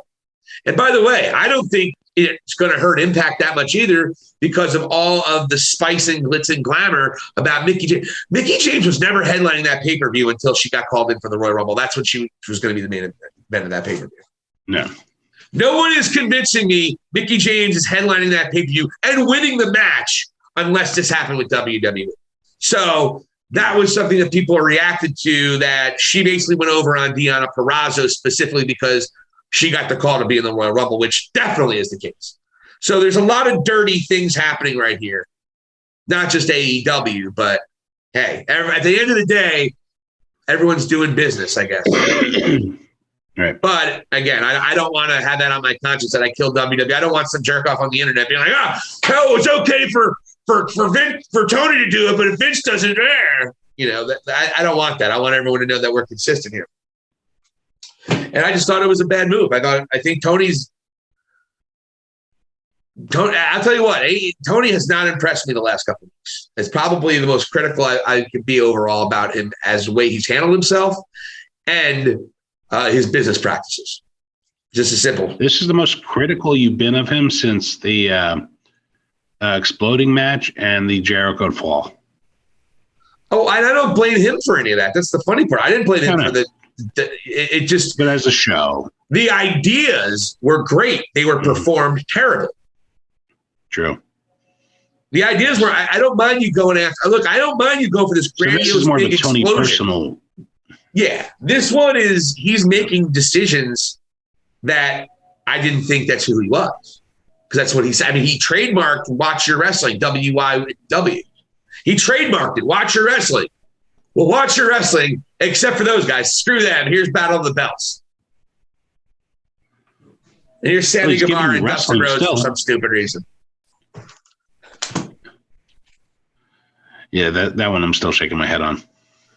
They did bring it back in. They even mentioned that Dustin Rhodes had wrestled and performed in that building several times, actually performed and wrestled Stone Cold Steve Austin at the time, stunning Steve Austin for the world or for the U.S. Championship. So there was a history there to get Dustin involved, but you could have done it a different way. And we talked earlier, we already talked about that. Just a weird thing, but I think Tony did this on purpose, and I don't know if it was a good business move in terms of being a decent human being, especially. I think it's a little hypocritical. All right. Now I get you, man. At me, Tony. HSCP Wrestling. At HSCP Wrestling. Come on, Tony. I'd like to get him in for an interview. Further. I'd love to get him in for an interview, and I could definitely do a better job than that wrestling guy. Yeah, definitely. We'd be worlds more entertaining. Oh, one other thing Tony mentioned on with that wrestling guy is Beach Break in the middle of January. Yes. Cleveland, Ohio. Because you think of beaches when you think of Cleveland. I think we got almost everything we needed to get out of the way here in the show. What a great show this has been, Taylor. Oh, I'm sorry. Vladi Dottie. We forgot. It's all right. The Impaler is going to make his triumphant return to our website, hscpwrestling.com. Again, hscpwrestling.com. And the Impaler, do we know what his first impaling will be? Would that be the right word? I'm not sure. I don't know. We're all over the place. Am I Vladi Dottie? Am I Impaler? Am I Impaler? No. You're not. You're Vladi Dottie. You know this. The Impaler you talk to, though. Mm-hmm. Oh, yeah. He will have his, I don't know how often, but at the very least, weekly write-up where he's going to be spitting us on specific facts. Anything that comes to his brain. He has been really putting on great work. What's been suggested to me? What? By none other than the Love Cannon. Actually reached out to the Impaler. Talk about penises. And he asked.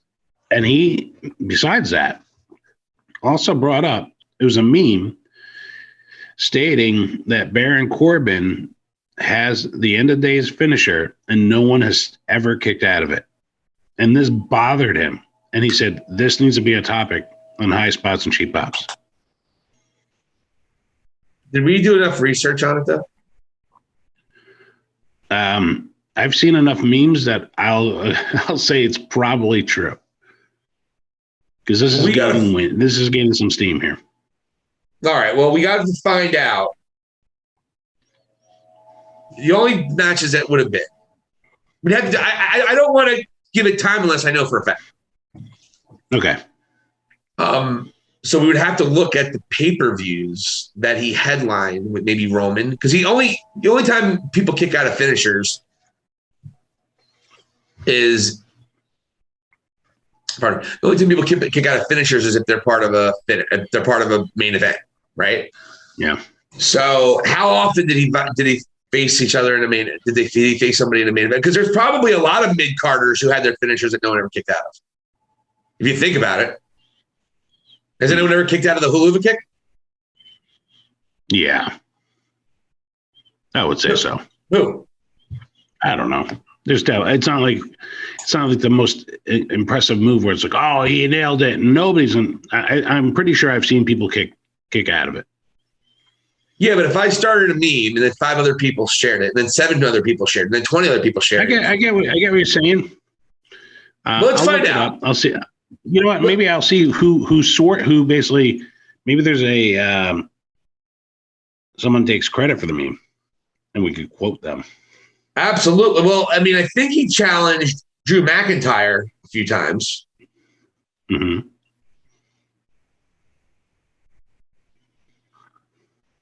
I mean, honestly, I don't have faith in the internet these days that someone will make a meme and didn't really do their proper research. I have no doubt the person who did it does believe that. He's like, I never saw it. And it could go crazy. But then again, someone would have probably found that out by now. Someone would have probably found it, right? You would think Pat McAfee would mention that at no end.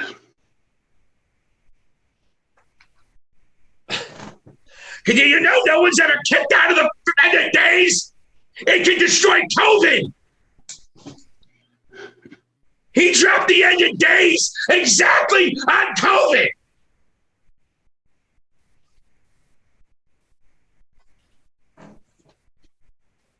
Yeah, don't mind me. I'm looking to see because I think I sent you one of the memes. I think you did. You either told me or. Yeah, I forget how I came across that.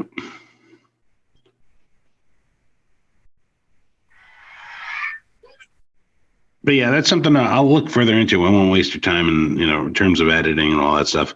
But let me put it this way. One thing I'll tell you right off the bat, if it is true, here's what bothers me about it. Oh, man. Like, here's a for instance I'll use. Kevin Owens. He was always using the power bomb, right, as his finisher. But then eventually he started using the Stone Cold Stunner. And Stone Cold sort of handed it off to him, too. I think they officially acknowledged it, right? Okay. And how many times has Kevin Owens used that stunner and people are kicking out of that thing left and right? A bunch. I mean, he faced Roman Reigns for like a month, and Roman Reigns kicked out of it all the time.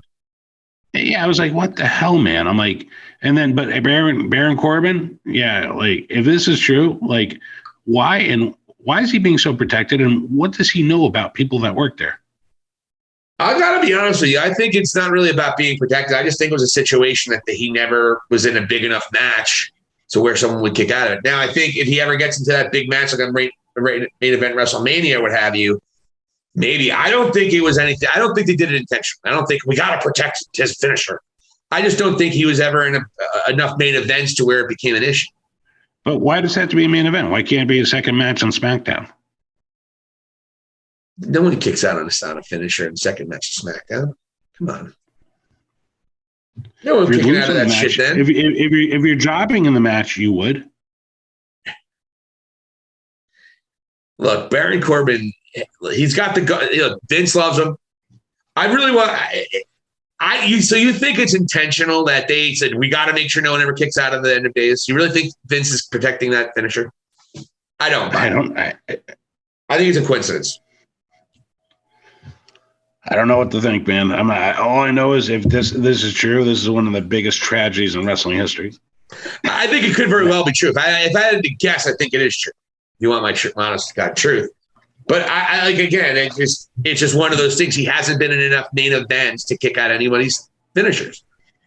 We have to go to pay-per-view main events. I know he challenged Roman, I think, once. Other than that, you don't see a lot of mid-carders kicking out of finishers, typically, right?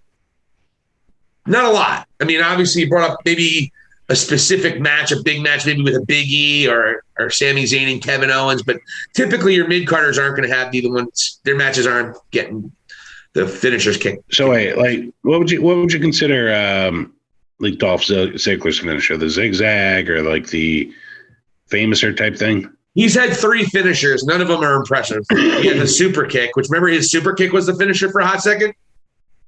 Yeah. All of a sudden, he's Shawn Michaels again. But people kick out of his finishers, and he's always on the mid card. His finishers aren't protected. All right. Well, all right. I'm not saying that. Yeah.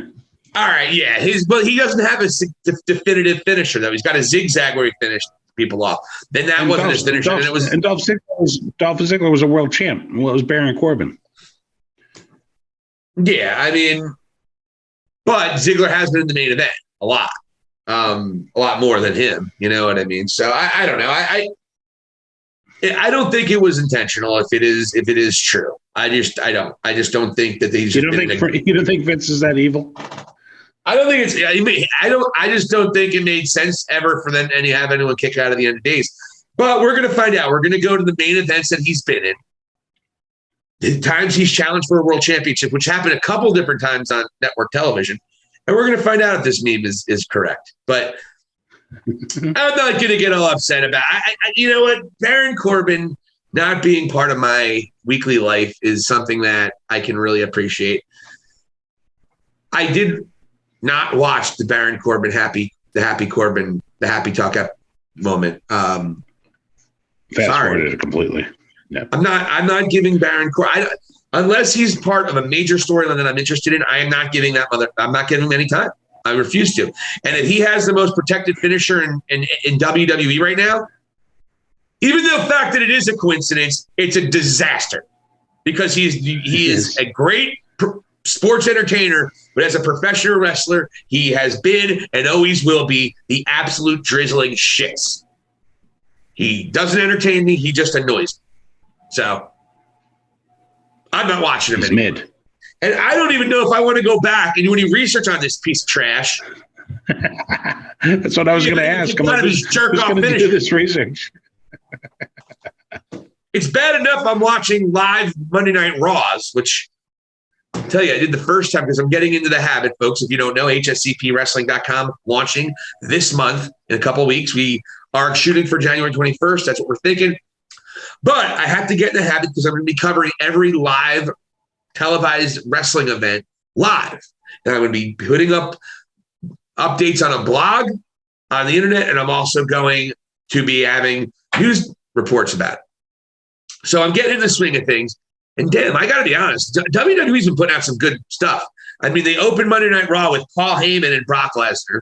So I'm really getting excited about some of the things WWE is doing. That being said, I am never going to watch a Baron Corbin segment. You're not going to make me. If you want to report on Baron Corbin, go to Wrestle Talk. And then they'll just shit on it for 30 seconds. And it'll be the same thing over and over again. I don't want to do that to you. I respect your opinion too much as listeners. You know he sucks, or you wouldn't be listening to this show. We don't have to tell you how bad Baron Corbin is. We know. End of days, never kicked out. That is bullshit. I am pissed. You got me fired up now. Not the one-winged angel. Yeah, this rant in this segment might actually land us a Baron Corbin interview. Well, he blocked me on Twitter a while ago. See, that's sad. Well, I was a toxic member of the IWC. I told him that you are the worst wrestler I've ever seen, and I hate you. Hashtag honesty, dickhead.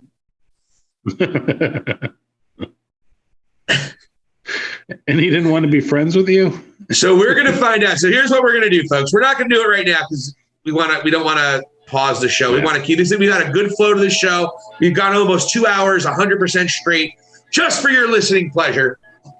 And I got to be honest with you, I will take my time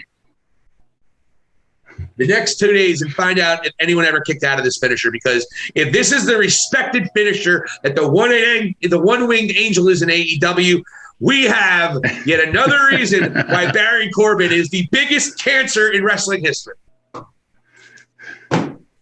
He makes me think the Miz is good. Yeah. Who would you root for in a world like a WrestleMania main event? Miz versus Baron Corbin. Miz. Yeah, Miz, right? Yeah. Miz all day, every day. I don't like the Miz, but I respect his hustle. Yeah. Yeah, it's true. He is a shitty wrestler, though. That Edge match was not very good. How do you have a disinteresting match with Edge? He works safe. That's what they always say. He does work safe and boring. That feud is exactly what I thought it was going to. They brought Homegirl back, and they're going to wrestle at Royal Rumble, but Edge is now the grit. It's the grit versus the it couple. Oh, well, she has really I'm forgetting her name. The Glamazon. Beth Phoenix? Beth Phoenix. Well, Beth Phoenix has now gritty, almost Mad Max Beyond Thunderdome dreadlocks. So that's why she's gritty. Go. That's why they're gritty. They're gritty.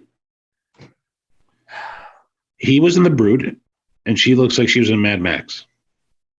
Yeah, it's this storyline has not gone anywhere, and it's going nowhere fast.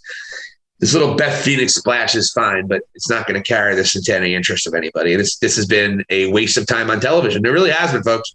The promos have been generic and also ripping off what MJ. The problem is they went toe-to-toe with MJF and CM Punk. They bit. Their entire first segment was a complete ripoff of what CM Punk and MJF did.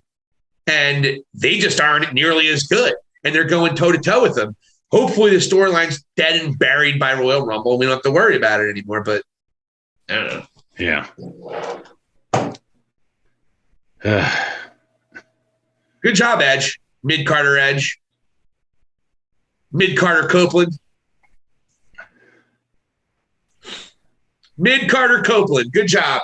You sports entertainer, you great sports entertainer, Edge. I hope it was worth it. I hope putting in Miz over was worth it, pal.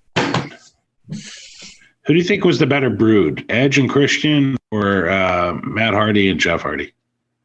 Oh, Edge and Christian, definitely. They were the ones that were in the. They wound up being in the corporate ministry. They were the ones that helped hang the big boss man out in effigy. It's true. He had it coming. No one ever talks about that as a classic Undertaker match. The Undertaker, you can say what you want about the Undertaker's greatest matches at WrestleMania, but out of those 25, 26 matches, there were some stinkers in there too. Couple clunkers, right? Couple clunkers. That King Kong Bundy one wasn't that great. He beat Bundy, WrestleMania 11. Then, of course, he took WrestleMania 10 up, but WrestleMania 9, the Giant Gonzalez with the chloroform. Wow. Weren't you at one of them? I didn't go. I went to WrestleMania 5. That was a little bit about 2 years before the Undertaker's first. The Undertaker's first WrestleMania is WrestleMania 7 against the acquitted Superfly Jimmy Snuka. Well, he wasn't acquitted yet. He wasn't even brought up on charges. Yeah. But they were out there. And by the way, I live 4 miles away from where that murder took place. Do you ever drive by it? My friend, I had a friend, God bless him, The Wiz. Give him a little shout out. He's not really on social media anymore.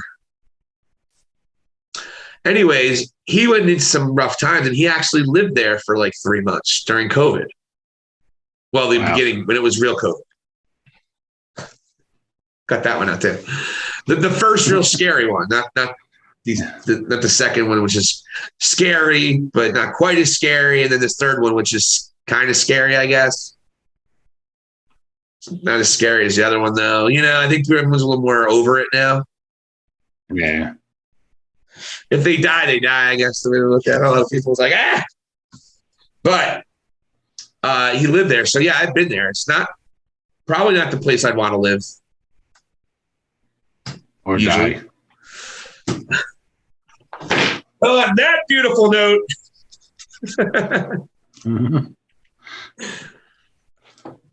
we might have to cut the whole Snuka thing. I don't know. Jimmy Snuka, God bless him. The very first Undertaker victim, and then AJ Styles will be the very last. Yeah. 2 legends bookended his WrestleMania career. Very true. What are some other shitty matches he had?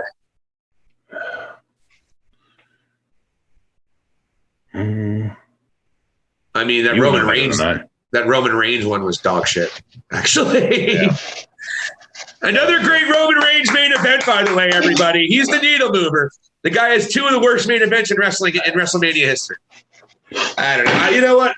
That Baron Corbin thing got me in a shitty mood. I was all positive about WWE. Now I'm shitting all over it.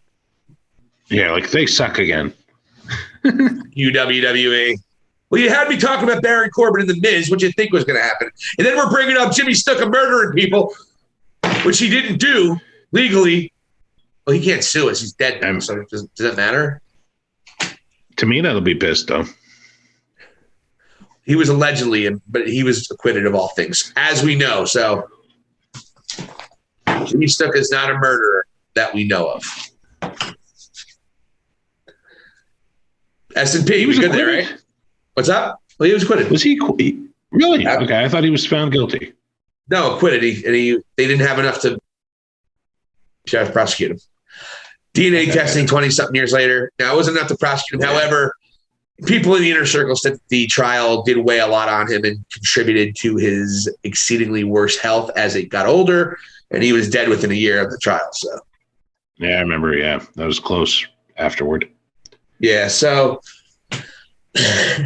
that's a way to wrap the show up. The show's off the rails. We agree. Well, you brought the Baron Corbin. You brought the love cannon up and Baron Corbin. And here we are. But, hey, if you got through this entire show and listening to this part, God bless you. We love you for that. And let us know. Hit me up at HSCP Wrestling, Steve Valli. And we're going to have emails. We're going to have websites to go to. Send all the feet pictures you can to that address. Man, woman, whatever. No men. No men. Not because I'm not, whatever. It's just because I don't like men's feet. They're hairy and big and gross. Not manicured well. Probably not. All right. Well, enough of this conversation, too. What else do we got here in WWE AEW land? We talked about a lot of things today. What else do we got going on that you're looking forward to? Something that we might have missed? Anything that we might have missed that we need to get in? We hit it all, man. We hit it all. Meaning Silicon Steve Valli and Vladi Dottie, we are going to continue to bring you weekly wrestling talk.